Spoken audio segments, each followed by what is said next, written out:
Alright, YouTube. Let's just say you're trying to get your flywheel off of here. You don't have a puller.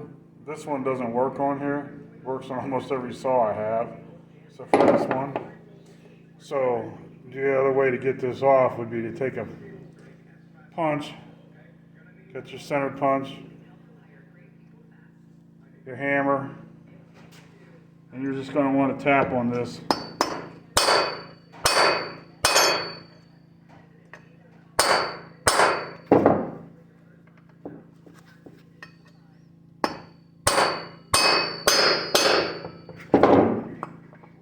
And it'll come right off.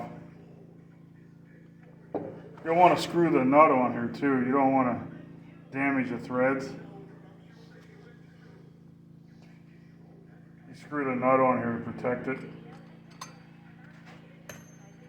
And you can pop your flywheel right off. Pull your key out.